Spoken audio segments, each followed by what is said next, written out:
It's not you, it's me. I think we've been growing apart. I think we should see other people. I never actually loved you. You don't make enough money for me. I'm just not ready for a relationship right now. I'm in a different season of life right now, and that doesn't involve dating. Can we still be friends? If you can think of any stereotypical breakup line, you can probably bet that I've heard it, that it's been said to me. And that's what we're talking about today.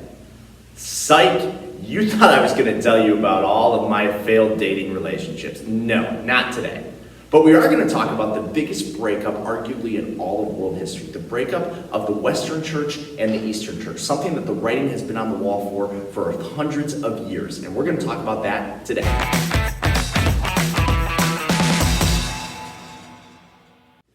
So as we've discussed, since the formation of the Christian church, initially as an institution around the time of Constantine, there was truly one Christian church, and it was called the Catholic Church because it was universal for everyone. And to better understand what that actually entailed and what the church believed, go back and watch our medieval church video to get a better background of what the church believed. But as I've been hinting at for a while now, the church in the Eastern Empire, or the Byzantine Empire, versus the church in the West, in Europe, and these kingdoms that extend after the fall of Rome, have become very different. They've grown apart. And yes, they're going to break up. But in order to understand the reasons for why they break up, we need to go back and revisit the Byzantine Empire and talk about what's happened in the time since Justinian up to where we are now in Western Europe, around the time of Charlemagne. Where we last left the Byzantines in the mid-500s under the reign of Justinian, they had restored the former glory of Rome. Remember, Justinian was obsessed with ruling like a Roman, and he brought back all these old Roman rules. He also expanded Byzantium to its height, to about the size of the original Roman Empire. And he also ruled in a very iron fist manner, right? Remember the Nika riots and the way he brought power back to the seat of the emperor. But after Justinian's death, his son Justinian II just is not the same ruler. And some economic turmoil as well as some exterior threats caused the empire to begin to shrink. And that's only going to be a continuing trend throughout the rest of this period. From 610 to 711, Byzantium was ruled by the Heraclian family, or the Heraclian dynasty. And during this time, Byzantium faced more exterior threats than it ever had before. And because of that, much of the military had to be pulled back to Constantinople to defend the city. The biggest challenger to the Byzantine Empire at this time was the Arab Caliphate, specifically the Umayyads and later the Abbasids. Conflicts in the beliefs between Christians and Muslims were obviously a part of this, but we also see the increased spread of Islam, right? Islam is a war machine at this point. They're continuing to spread, and Constantinople represented massive amounts of wealth as well as a strategic location for them. A series of peace treaties initially kept the Umayyads at bay, but eventually the Arabs did try to invade Constantinople multiple times, often using a naval assault. The Byzantines were able to use a weapon that was unique to them called Greek fire, essentially a flamethrower of a chemical liquid that would explode into flames on water. It allowed the Byzantines to truly defend Constantinople. But a series of natural disasters combined with other invasions from other groups like the Bulgars caused Constantinople to continue to weaken. But there were some good events that happened in the Byzantine Empire as well. One of Byzantium's most powerful leaders was Basil the Bulgar Slayer, who fought off the Bulgars and preserved Constantinople a little bit longer. Byzantium also gained a powerful ally in the east that could help defend its borders, specifically against the Arabs. This was the people of Kievan Rus, also known as the Russian people. They became a predominant ally in the Byzantine Empire when their ruler, Vladimir I, was baptized and converted to Christianity, throwing a couple of arranged marriages, and now the Russians were very united with the Byzantines. In fact, elite Russian soldiers made up Constantinople's main palace guard. Yet despite all this, by the time of Charlemagne and going into the 900s, it's clear that Byzantium is hanging on to a thread. Its existence is being threatened. And yet within all of that is a specific religious controversy that pits Byzantine against Byzantine, and it has to do with a religious practice involving icons. Icons were images and pictures of religious figures, most notably Christ and the apostles. And the example that you're looking at here is one that we broke down already in the past. Icons were believed to be windows into heaven. They gave people a personal connection and an image to associate with that which they were worshiping. Byzantine churches and buildings were covered with these icons. They were truly a part of Byzantine faith, and it helped people better understand this idea of heaven on earth, right? Constantinople was supposed to be God's holy city. Yet the icons also created controversy, because there becomes a question: at what point do icons become idol worship? A picture may help you better picture Jesus. The danger is you might actually worship the image itself, or the person itself, rather than worshiping God. It becomes a direct violation of the Ten Commandments, and many people in Byzantium began to question this. This only escalated as Byzantium faced many other exterior pressures, like the Arab invasions, as well as an eruption of the Santorini volcano. When these events came together in about 730 or so, Leo III, who was the emperor at the time, figured that it was God's wrath for too much icon worship, that the people had violated the first commandment. So because of that, he ordered the destruction of many different icons, most notably an icon of Christ that was on the gateway to Constantinople itself. Ensuing years were known as the First Iconoclast period. Iconoclasm means the destruction of images, and that's exactly what happened throughout Byzantium, starting with that image of Christ over the gateway. So many icons throughout the empire were destroyed or scratched away. And what ensued was violence throughout the Byzantine Empire. Iconophiles, or lovers of icons, were often killed for protecting icons or continuing to worship them. This time period had pitted Byzantine against Byzantine. It drove a stake through the middle of Byzantine society. From 814 to 842, Leo V, the new emperor of Byzantium, continued to encourage iconoclasm, believing that Byzantium's shrinking borders, which continued to happen, was a direct result of people going back to icon worship. So how does all of this relate back to the Western Church? Well, the Western Church was very much against icon use, and they condemned the church for this. And it's just one of the many growing differences we see between the two churches. But the story of these differences goes back long before icons themselves. Remember, Constantine's conversion to Christianity and the Edict of Milan in 313 allowed Christianity to be practiced in the Roman Empire, and shortly after, Theodosius II would make Christianity the official religion of both Roman empires. And remember, the Council of Nicaea met together to figure out what the church actually believes on certain issues and created the Nicene Creed, a clear statement of belief. But there was always a rivalry between East and West. Some of that probably has to do with the fact that, again, the East survives while the Western Empire falls.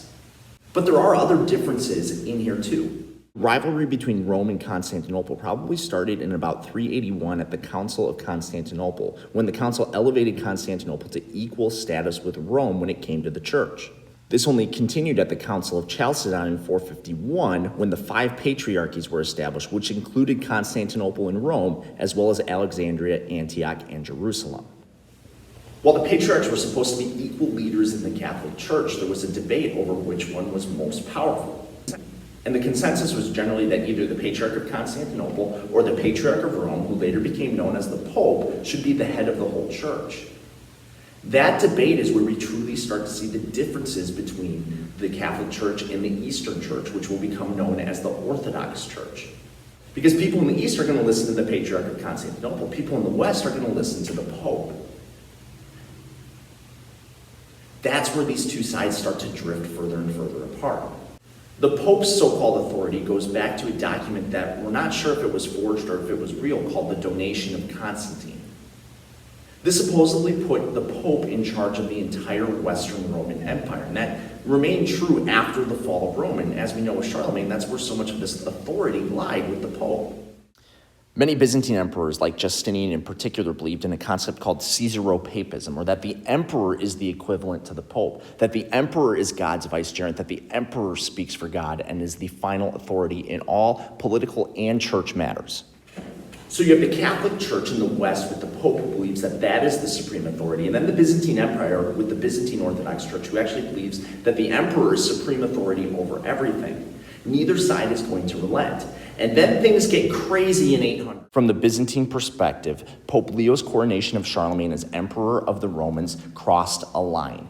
It was an authority that they believed the Pope didn't have, because the Roman Empire to the Byzantines was the Byzantine Empire. For the Byzantines, the coronation of Charlemagne not only ignored the Byzantine Empire's authority, but also denounced the role of the emperor. And on top of that, despite the fact that the church was technically united and one, both sides were practicing different theological beliefs that made them basically two different churches already. From now on, we'll call the West the Catholic Church and the East the Orthodox Church. Here's a list of some of the theological differences they had. The Catholic Church thought that the Pope was the superior authority and was infallible, meaning no one can challenge him, while the Eastern Orthodox believed that the patriarchs were important, but the emperor is truly God's vicegerent. The Catholic Church said priests can't marry, while the Eastern Church said yes, they can. The Catholic Church had 7 sacraments as a part of the penitential cycle, which we've already discussed, compared to the East, 2 sacraments, just baptism. The Catholic Church put a greater emphasis on the importance of Christ's birth, while the Eastern Church put a greater importance on Christ's death and resurrection and the forgiveness of sins. And of course, the Eastern Church loved icons. Dating relationship, these two had clearly grown apart, and it was time for a breakup. But we need something to actually cause that. That came in 1054. Icons were at the root of this, as the continued argument about whether or not they were okay had really driven the Pope and the Patriarch apart. It's at that point that Pope Leo IX declares that any Greek Orthodox churches that were in the West had to convert to the Western ways or they would be closed. Well, so the Patriarch at the time, Michael Cerularius, did the same exact thing over in the East, but to the Western churches. Inevitably, this ticked off both the Pope and the Patriarch. They come up with a pretty good solution. They excommunicate each other. You can picture it now. Pope Leo says, all right, Michael, well, I'm going to excommunicate you. And then Michael responds with saying, oh yeah? Well, I excommunicate you. When you think about it, it's kind of like two immature kids. Remember how important excommunication is, because according to the medieval church, and this was true for both sides, you needed to be in the church in order to get salvation. So it's at this point that this mutual excommunication has officially driven these two apart. We now have two very separate churches, and both of them think that they're right. It is now known as the Great Schism, confirmed that the Catholic Church and the Orthodox Church were different and independent of each other. And it also showed that there was a growing divide between East and West, between the Western kingdoms and the Byzantine Empire, both of which thought they were the inheritors of the Roman legacy. So in terms of this relationship, well, the breakup was mutual. Both sides wanted something different and believed something different, and both sides had changed so much. And overall, it comes down to who is the authority. Is it the emperor and the patriarch, or is it the pope? Both sides couldn't get over the other one having power over the other, so they split. Now, of course, this is a significant event in world history, and there's so many effects that come from it that will break down in the future. But in the meantime, isn't there a valuable lesson here for us in our relationships? And I don't just mean dating relationships, although you can certainly apply that here. See, here we have a blueprint for what not to do when you're frustrated with somebody in a relationship. Both sides were so stubborn, and they never really listened to the other, and they were so concerned about losing their power and losing their status that they never heard the other one out. But instead, both sides elected to let the problems fester for hundreds of years and never really deal with them, because they were honestly too arrogant to look at themselves and look at their side of the problem. They made it all about them. Relationships rely on humility. You have to put the other person first. And to have a church, a universal church for all, truly function together, there needs to be some humility. Isn't that what the church is all about? Isn't that what our relationship should be all about? Imagine if we truly put the other person first in every situation. Think of the conflicts that would be avoided. Think about the higher quality relationships and the benefits that we would have individually. It's this lack of both humility and empathy that allows the Great Schism to be a relationship that cannot be repaired. Now I get it, in most high school relationships, there's an attempt at being friends. I don't want to lose your friendship. I had a nickel for every time I heard that one, right? Well, there's not really going to be an attempt here at friendship. It seems like the relationship is beyond repair. Right now, the roles seem to have flipped. Byzantium was long the more powerful of the two areas, but now, with the growth of France and England and the Holy Roman Empire, it seems that while Byzantium continues to be invaded and continues to crumble, Western Europe is having sort of a renaissance. Will there be anything that can bring these two back together? Can the differences be put aside for any reason? Well, there might be one thing. When the existence of one or both of these two churches is threatened, maybe for the good of all of Christendom, for all of Christianity, the Eastern Church and the Western Church could come back together. But that's a story for another day. Thanks for watching. We'll see you next time.